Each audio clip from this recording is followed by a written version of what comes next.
Good morning guys, আমি অর্ণব চলে আসলাম তোমাদের মাঝে আর একটা নতুন ভিডিও নিয়ে। আজকে আমি বানাতে চাইতেছি ডেলি ব্লগ।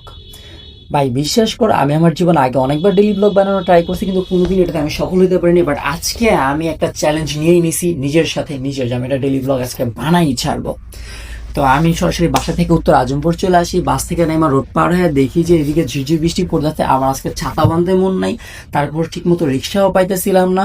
অনেক কষ্টে অনেক সাধনার পর একটা রিক্সাওয়ালা আমারে পাই, দেন যেইভাবে পাই ওইভাবে উঠে বসে পড়ি। তো বসে একদম রিক্সা চারপাশে দেখতে দেখতে দেখতে দেখতে আমি সরাসরি চলে যাই ক্যাফের দিকে। তো 3 নম্বর মসজিদের সামনে চলে আসছি, আর 3 নম্বর মসজিদের একটু সামনেই আমার রেস্টুরেন্ট। তো ওইখানে আমি নামি আমার রিক্সাওয়ালা আমার ভাড়া দিয়ে দিই। তো ভাড়া দেওয়ার পর এখন আমি ক্যাফের ভিতরে ঢুকে যাই। তো এখন আমার ক্যাফের প্রধান যে কাজ আমার জীবনের রেগুলারলি, ওই কাজটা আমি শুরু করে দিই। যেহেতু আমি একজন বারিস্তা, তো আমার কাজ হয়েছে যে প্রত্যেক দিন সকালবেলা আমার বারটারে একদম চকচকা ঝকঝকা রাখা। তো আমি ঢুকে সর্বপ্রথম আমার ক্লিনিং সেকশনগুলো শুরু করে দিই, কারণ আমার বাড়ির ভিতর যদি কোনো ময়লা থাকে তাহলে আমি জীবনে কাজ করার মজা পাই না।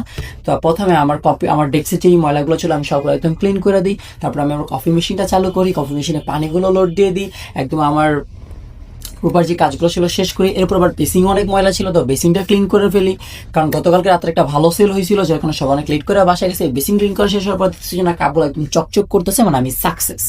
এরপর আমি আমার বাড়ির ভিতরে তো সব কাছে ভালো একটু ঝাড়ু একটু মপ দিয়ে দিই। তো ঝাড়ু মপ আমার দেয় শেষ হয়ে গেল, ভাবতেছি এখন আমার নিজের একটু চকচক বানানো দরকার। তো আমি সরাসরি চলে গেলাম ওয়াশরুমে যাওয়ার পর আয়নার সামনে নিজেরা দেখে আমি পুরোপুরি ফিটা ওই একটা লাইক দিলাম। আমি আসলে একটা হ্যান্ডসাম একটা পোলা, সেটা আমার মনে হয় একটা চুটকি দিলাম। এর ভিতরে ভাই একটা জাদু হয়ে গেল, এটা কোনো কথা? আমি নিজের মাঝে নিজে দেখে অবাক হয়ে যাই। তো ড্রেস চেঞ্জ করে সরাসরি আবার কাউন্টারে চলে আসলাম। আজকে সারাদিনে কি কি আমার কাজ আছে বা আমি কি কোথায় কোথায় টাকা ভাঙবো হিসাবটা কমপ্লিট করে ফেললাম। তো এখানে দেখতেছি কোনো কাস্টমারই নেই। তো ভাবলাম একটু জোহরা মার্কেট যাই, কারণ খুব বেশি ক্ষুধা লাগছে, আর এমন ক্ষুধা লাগছে। তারপর আজকে আবার স্টাফ ফুড হয়েছে মাছ, তো আমার মাছ কিনতে যাওয়া লাগবে। তো আমি এখান থেকে সরাসরি রিক্সায় করে চলে যাই জোহরা মার্কেট যে আমি রিক্সা থেকে নামি, রিক্সাওয়ালা আমার ভাড়া দিয়ে দিই। তো এরকম হাঁটতে আমি চলে যাই একদম বাজারের ভিতরে যে আমি রুই মাছ কিনা ফেলি। তারপরে খিদা লাগছিল, একটা সমস্যা ভাই বিশ্বাস করবো তোমরা, এটা আমার লাইফে কাজ করতে বেস্ট সমস্যা। তো আমার ছোট ভাই মিনাত মাছ নিয়ে রিক্সা উঠা পরে, আমি উঠে পড়ি। উত্তরের সুন্দর সুন্দর রাস্তাগুলো দেখতে পুরো হ্যান্ডসামদের মতো রিক্সায় চলে আইসা পড়ি। শুধু নিজের দিকে ক্যামেরাটা ধরে রাখি, কারণ বিকজ আমার মনে হয় যে আমি অনেক সুন্দর।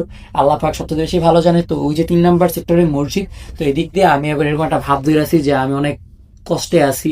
কবি ভাব। তো সিকিউরিটি মামলাকে দেখা যায় একটা লাইক দেই, মামা আমার একটা লাইক দেয়। তো আমি ভিতরে ঢুকে যাওয়ার পর এর ভিতরে আমার কাস্টমার চলে আসে। কাস্টমার বলতেছে আমার একটা কফি খাওয়াও।